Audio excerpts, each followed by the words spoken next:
వినత కదురువ అడిగారు కశ్యప ప్రజాపతిని, నీ వలన మేము సంతానాన్ని పొందాలనుకుంటున్నాం. ఇప్పుడు కశ్యప ప్రజాపతి అన్నాడు, తప్పకుండా మీకు ఎటువంటి సంతానాన్ని పొందుదామనుందో నాకు చెప్పండి. కద్రువ మొట్టమొదట కోరుకుంది.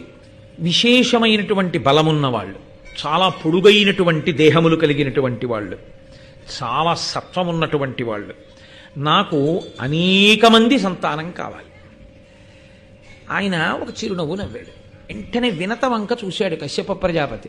ఆవిడంది, అపారమైనటువంటి బలపరాక్రమములు కలిగిన వారు, కద్రువుకి పుట్టబోయేటటువంటి సంతానము కన్నా బలము కలిగినటువంటి వారు 2 పుత్రులు నాకు కావాలి. ఆమె అనేక మంది అని అడిగింది, ఈవిడ 2 అంది. 2 పుత్రులు కావాలి. కశ్యప ప్రజాపతి అన్నారు, తథాస్తు, అలాగే జన్మించెదరుగాక.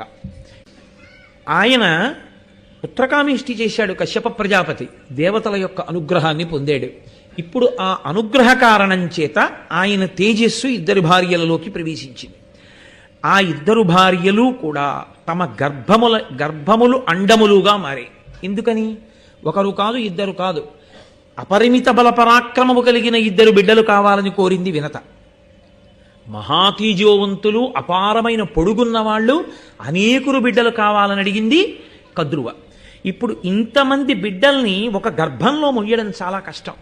అందుకే ఆ దేవతల యొక్క అనుగ్రహం కలిగితే ఎంత చమత్కారమైనా జరగచ్చు, ఎంత ఆశ్చర్యమైనా జరగచ్చు.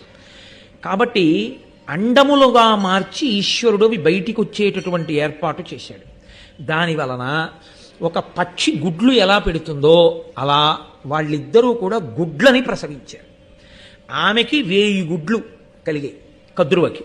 వినతకి 2 గుడ్లు కలిగాయి. ఇప్పుడు ఈ గుడ్లు పొదగబడాలి. తమంత తాముగా పొదగబడడానికి కావలసినటువంటి వాతావరణాన్ని ఏర్పాటు చేసి, ఆ వాతావరణంలో అంటే గోరువెచ్చటి వాతావరణంలో ఈ 1000 గుడ్లని ఒకచోట, ఈ 2 గుడ్లని ఒకచోట పెట్టారు. 2 గుడ్లలోంచి పిల్లలు వస్తే వినతపుత్రులు వైనతేయులు, 1000 గుడ్లలోంచి పిల్లలు వస్తే కద్రువపుత్రులు. 500 సంవత్సరములు ఎదురు చూశారు. 500 సంవత్సరములు పొదగబడిన తరువాత కద్రువ ప్రసవించినటువంటి అండములలోంచి పాములు పైకొచ్చాయి.